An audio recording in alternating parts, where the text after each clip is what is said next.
Ângelo, obrigado. Bom dia a todos. É bom ver a sala cheia num sábado de manhã, final de congresso. Bom, eu começo a minha aula mostrando essa figura que ilustra a história incrível do marca-passo, né? Para quem nunca teve interesse, eu recomendo ler sobre isso.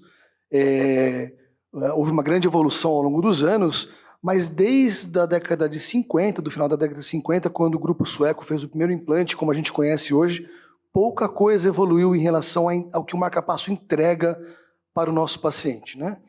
E a preocupação principal em relação ao que o marca-passo entrega é um QRS alargado, né? Como nesse eletrocardiograma, com essa morfologia que lembra um bloqueio de ramo esquerdo. A gente sabe que o bloqueio de ramo esquerdo está associado à desincronia. Essa é uma imagem que ilustra bem. Aqui a gente vê uma imagem do coração normal, aqui uma imagem com bloqueio de ramo esquerdo, em que existe uma completa desincronia com uma ativação tardia da parede lateral do ventrículo esquerdo. Então é algo que, assim como os colegas já falaram, situações em que o QRS alargado com mais extrasístoles pode comprometer o sincronismo ventricular.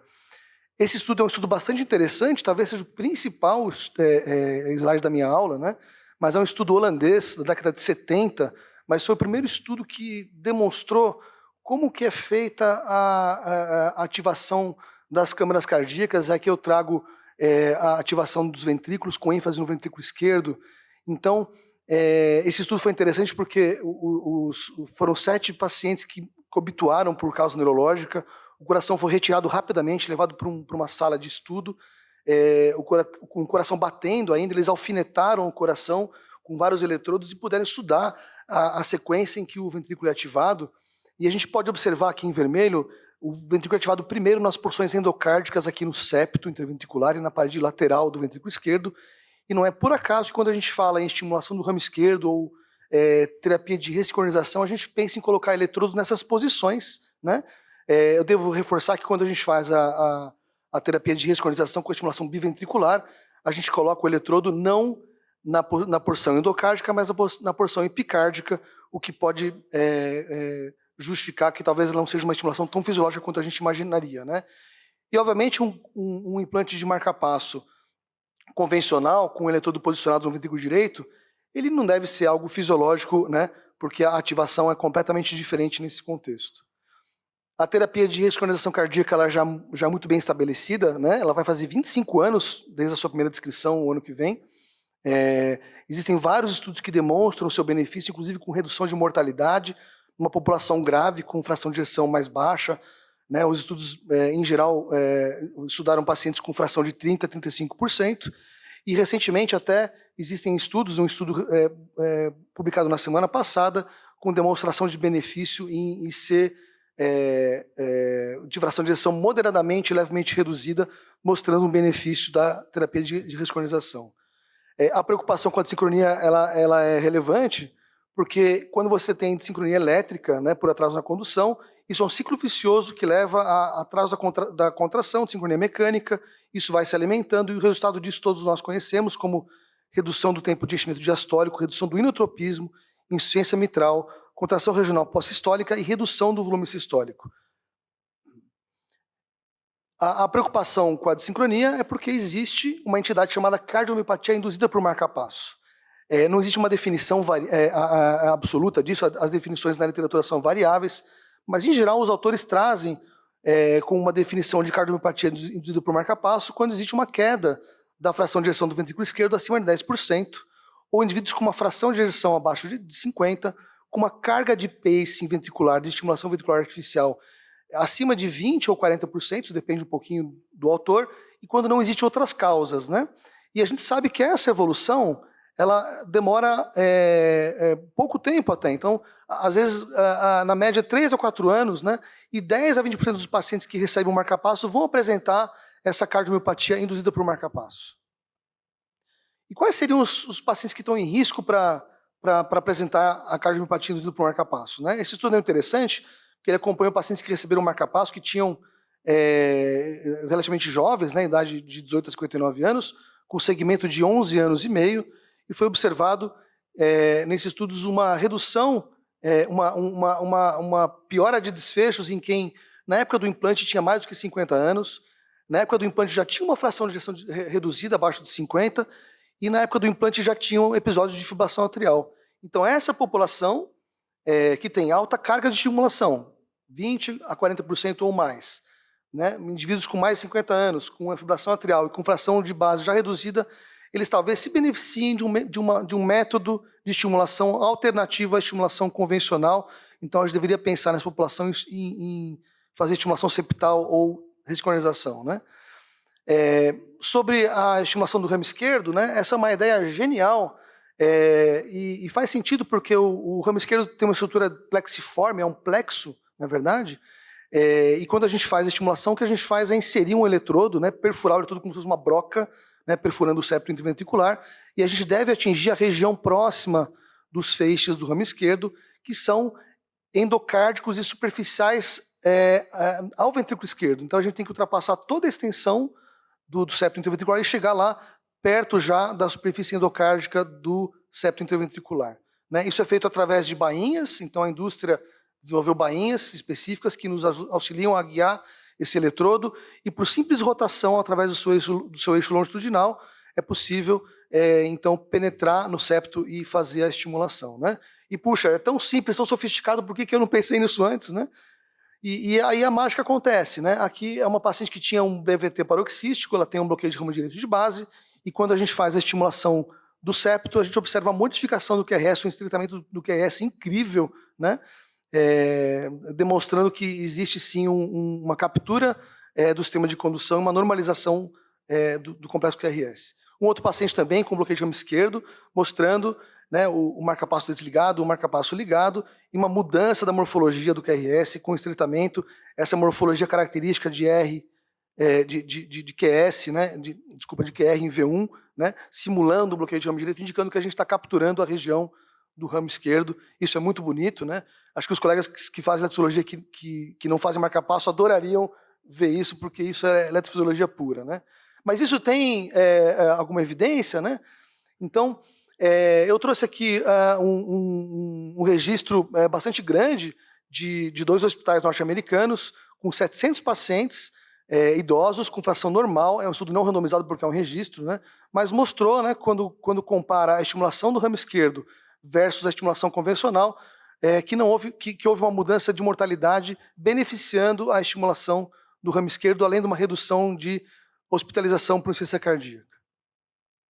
Quando a gente compara a estimulação do ramo esquerdo versus a estimulação biventricular, aqui pacientes com indicação clássica de terapia de risco de coração cardíaca, fração de ejeção baixa, uma série bem grande, né, 1.778 indivíduos, de 15 centros, houve um benefício importante entre o desfecho combinado de morte e hospitalização a favor da estimulação do ramo esquerdo, né, em detrimento à terapia de estimulação, resiconização clássica, estimulação biventricular.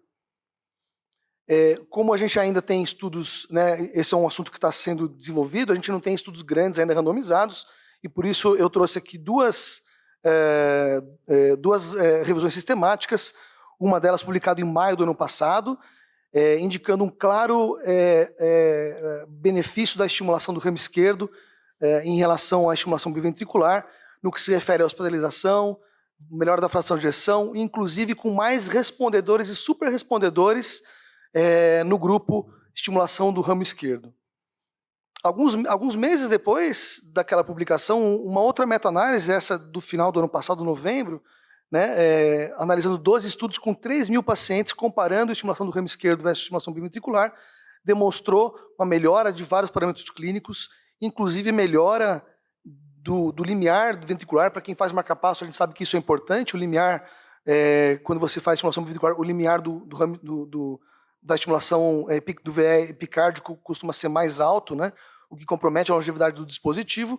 E esse estudo, né, ele demonstra, analisando vários outros pequenos estudos, que existe sim um benefício de mortalidade nessa população. Por fim, uma outra ideia interessante, né, é naqueles pacientes que você vai fazer uma resiconização e você opta pela terapia biventricular clássica ou associar a estimulação do ramo esquerdo associada à estimulação epicárdica, como a gente faz classicamente, né? Esse estudo ele demonstrou, então, que os pacientes que fazem o LOT-CRT, ou seja, a estimulação do ventrículo esquerdo associada à terapia de resiconização, eles têm um QRS menor e eles têm uma melhora da fração de ejeção quando comparado ao grupo de terapia de resiconização convencional, né?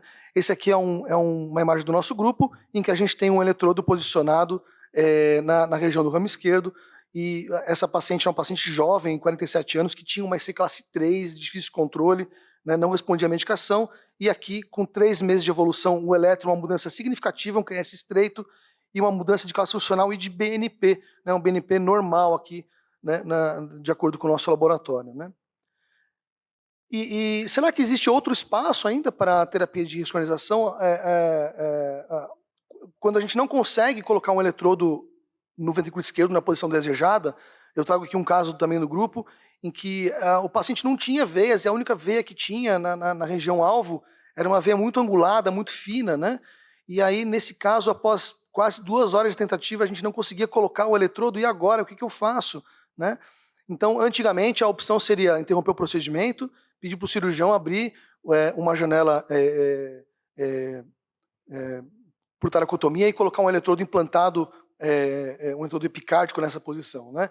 Atualmente, a gente tem a alternativa de colocar um eletrodo no ramo esquerdo como uma estimulação de resgate, né? Então, a gente empresta esse termo dos hemodinamicistas quando tem um infarto que precisa ser tratado tardiamente, né? E aqui uma resposta muito interessante, um QRS muito largo antes do procedimento, né? E aqui um QRS bem estreito, que foi alcançado pela estimulação fisiológica, né? Bom, esse é um tema que está ainda crescendo, é um tema recente, né? A maioria dos estudos que trazem isso são publicados de 2020 em diante. Numa pesquisa anteontem, no Clinical Trials, né? Eu encontrei 52 estudos que estão em andamento, que estão relacionados no site como estudos que estão em andamento ou que vão ser iniciados sobre estimulação do ramo esquerdo, né? Isso já está em diretriz, então a nossa diretriz brasileira de arritmias, ela traz já algumas indicações para a estimulação do ramo esquerdo, e eu chamo a atenção para essas duas aqui. Então, em pacientes que teriam indicação clássica de terapia de resiconização cardíaca, é possível considerar a estimulação do sistema de condução como alternativa à terapia de resiconização convencional, né? E a questão da estimulação do ramo esquerdo como terapia de resgate, quando você não consegue fazer uma resiconização como esperado, né? Como naquele último caso que eu mostrei, com uma classe de recomendação 2B, e eu chamo a atenção para o nível de evidência, que ainda é C, porque as evidências elas estão ainda sendo construídas, né? Bom, e eu imagino que essa figura ela deva ser mudada, né, em breve, porque realmente a estimulação do sistema de condução é um marco, né, na estimulação cardíaca. Eu chamo a atenção para esse artigo, que foi o primeiro artigo que demonstrou a estimulação do RIS em pacientes que tinham FA com condução rápida e precisavam, foram submetidos à ablação do 9V, e aí esse grupo holandês ele publicou a primeira série de 10 pacientes que receberam a estimulação do feixe de RIS, né? Como mensagem para casa, a gente deve sempre estar atento para o risco de sincronia induzida por marca-passo, especialmente numa população de risco. Quando a gente decide que a estimulação ventricular é inevitável, a gente tem que preferir a estimulação do sistema de condução. Talvez essa seja a norma, e talvez para os clínicos que encaminham os pacientes para o cirurgião ou para o eletrofisiologista fazer o implante, talvez eles tenham que cobrar do seu médico de referência que implanta marca-passo qual vai ser a estratégia de implante que ele vai adotar. Lembrar que a estimulação fisiológica pode ser adjuvante à terapia de resiconização clássica, né? ROT-CRT, quando a gente faz o implante no RIS, ou o implante no ramo esquerdo. E ainda não temos esse tipo de resposta, né? Será que a estimulação fisiológica substituirá a terapia de resiconização clássica, né? A estimulação biventricular? A gente ainda não sabe, porque não temos estudos para isso, né? Mas eu acho que é bastante promissor o assunto. Acho que é hoje por enquanto. Eu agradeço a atenção de vocês.